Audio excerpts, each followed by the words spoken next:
Hello, everybody who's come here to Inspired and Unextinguishable. I'm Deborah Ann Demetera, or Debbie, and I wanted to share a bit of my journey, what inspired me to create this channel at this time.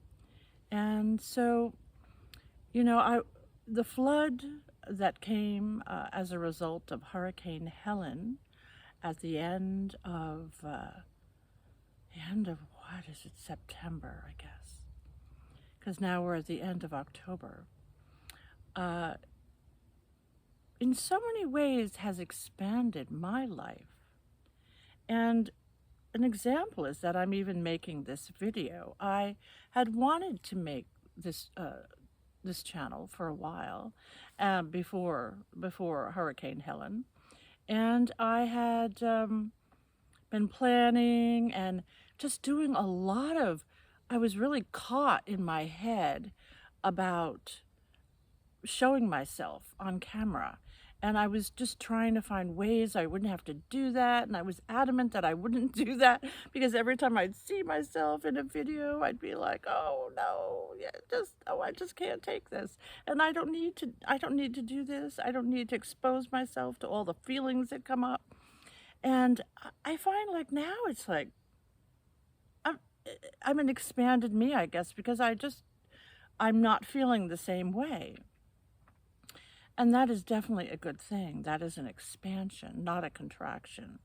And so Hurricane Helen, when it came, and it flowed into our house, the river I'm by the Tow River in North Carolina, and it flowed into our house. And um, I think in another video, I'm going to explain the details of that, but it did come into the house, and we were really shocked. We'd never expected it to happen. We just thought it would stay, at a distance, even though we saw like the wood pile just starting to drift into the waters, and then it came closer and closer, and then finally it was flowing into the house. And that really is like it's it is like symbolic, I think, of a lot of times in our lives, actually, in my life, when I didn't realize how things were changing, and then suddenly one has to take action. So I don't. I'm now staying at a beautiful friend's house, who has welcomed me for a while, and so the paintings, the videos of the paintings and the poems that I've done, and the chickens and the ducks and the rooster and the cat in the yard, those are all my friends, because I'm here in my friend's house, and I'm really celebrating their garden and honoring their garden, and so thankful that I can do this at this time. So many things have happened as a result of this. One of the things that I noticed was that the walls between people, and they were the walls that I had created, because I was here in North Carolina as a result of a long journey, actually, of letting go. And I was just focused totally on my writing a collection, really, of stories, or like magical stories, which I could call eventually, maybe, will be like a book. And so I was just constantly just doing my own thing, and not seeing and interacting with the community as much as I have in the last month, which has really been quite just so uplifting to me, and so heart soothing, and seeing what really does matter is not the possessions. We say that, and even the word possessions, we can be possessed by our possessions. And I'll just speak for myself. I know on my journey of letting go, which began a long time ago, like well, it seems like a long time ago. It seems actually like a different woman and a different life, and like a story that I don't, in so many ways, relate to anymore. But I was married and then divorced, and then I began a journey of claiming. And I have two children, two beautiful children, and I then the important thing for me, I saw, was not to keep following this path of financial security and just holding on to uh, this, the just a, what was not really love anymore, but had turned into a kind of bargaining with my divinity on how I could just maneuver and survive. And so then when that ended, I I was certain that I would then, whatever I would do to thrive, I would do it from my creativity, because creativity is light, and I would walk a path of light, creating beauty with these visions that came to me. And I didn't know really how I would do that. I was painting. I began painting. Before that, I was just dabbling, and but I was full on into my painting, my art, and these visions kept coming, and they were also poetry, and they unfolded like stories, a lot of them, and they were connected to the paintings, and the paintings connected to the story, and it was all like an interweaving of a dance of light pouring out of me.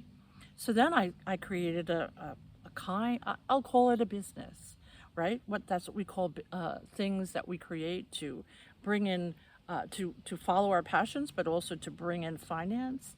And that, in 2020, that totally dissolved for many different reasons. And when that dissolved, so then I let go of that. And in that time period and till now, I've also let go of many treasured relationships, um, or at least they've changed into in different forms. So it is like an alchemy. And when I use the word alchemy, talking about like I'm talking about how we, as the light within us and the light within me,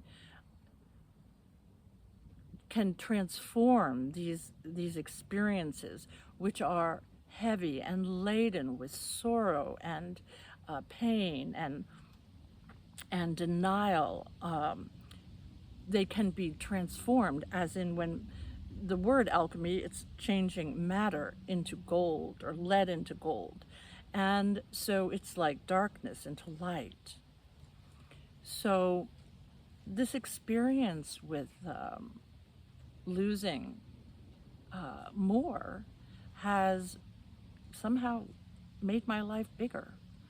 And I just wanted to share a little of that. And I don't know how I'm going to. I thought also, and also experiencing all the beauty of the people around me where I am. And I think I've seen a lot of other videos, not other videos. I've seen videos, but I've also been in the physical interaction with the people in this community. It is beyond words, the love and the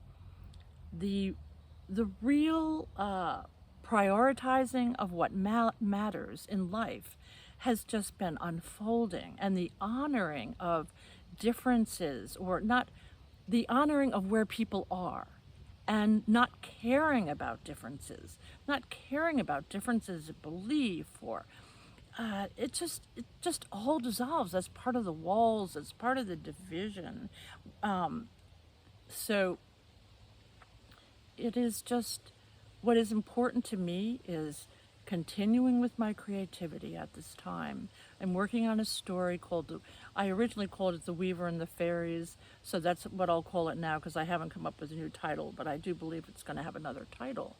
I had finished the story before we dove, The Sapphire and Emerald Door, and I had read it in the house that I was just renting. We were all renting, and it was an old farmhouse, just lovely. It was so beautiful. I really loved it. It's like living kind of in a tree. That's how it felt to me because I love trees, and I have a kind of a vision of living in a tree. But it was so lovely, and the people was living with were so lovely. We were all creative spirits. We are all creative spirits. So when the whole way that experience has just not ended in its beauty, but has just, like the river, like feelings when they rise up. I mean, things just keep moving and growing. And I feel like I lost my train of thought there. I was going to say something more, but this is going to be very authentic when I do make videos, very real.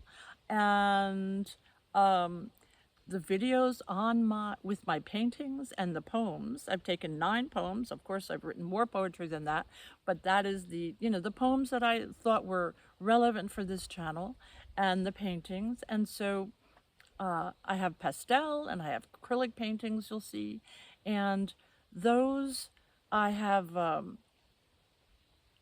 I've shared, and that's just part of my continuing my creativity, as I also am looking for more long-term place to live. And so it's like all these multi levels on which we live and walking on a path of inner trust and inner light with the divine. And my story, so what I was going to say is I had been working at Winter Star, and that's the name of the place where I was living, but the house, because there's a Winter Star. Anyway, it's connected to the star, like I think a mountain around here. But anyway, everybody there knows I had been working just like falling into this, I'll call it a sacred abyss, but it did feel like I was never going to end this story before we dove through the Sapphire and Emerald Door. And I was just working outside on the dock that I'll take in a video sometime when I visit the house, maybe take a video to show you what it looks like now. And you can't know what it looked like before unless you're around here and actually visited it. But I was working on that story before we dove through the Sapphire and Emerald Door, and I finally completed it, which was such an ecstatic, blissful moment. And as artists or creative people of all sorts of creativity, when you complete something where your passion has poured out and then you just can see the container is set, it's very, very wonderful feeling. So I'll be sharing, no doubt, bits of that.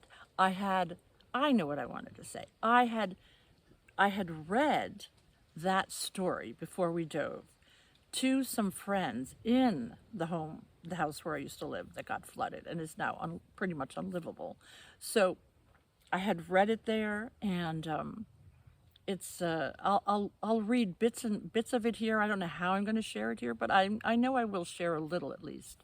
And then I'm working on this other story, which is totally just like I'm just meditating. That's how I process it. I meditate, and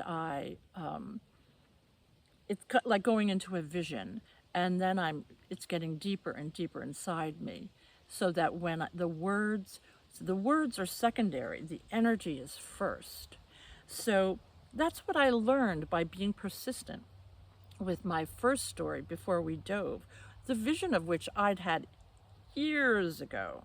But now it was time where my energy was more aligned so that the words could flow out like music you hear in a distance, and then it gets closer and closer till the song can be released in the most simple way, because it really is simplicity that breathes with the truth and not not complexity, or a lot of that is, hiding or using too much of the mind. So I do seek to get into the body and into the heart and the soul and my spirit, and rather my head.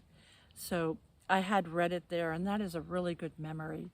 And I'm so thankful to all the people who listened to it. And so I think, thank you for listening to me here. And uh, I'm going to share more and more also, whatever comes to me, to do with how do we, in this time of upheaval, this time of change, um, the importance, of staying connected with creativity, the value, the infinite, measureless value of creativity in times of change and shift and upheaval and uh, sorrow and worry. It's all so, it just really puts a spotlight on the inner instead of the outer. And it is the inner where the illusions just can be dissolved through the alchemy of creating light from dark, letting the darkness just pour into our infinite light and just just be burned away, so that we can have that creative spark, reclaim that creative spark in its wholeness once again, and speak from that place, see from that place. And so may you all just be in peace as you go through your day, and in harmony with yourself. So thank you for listening once again.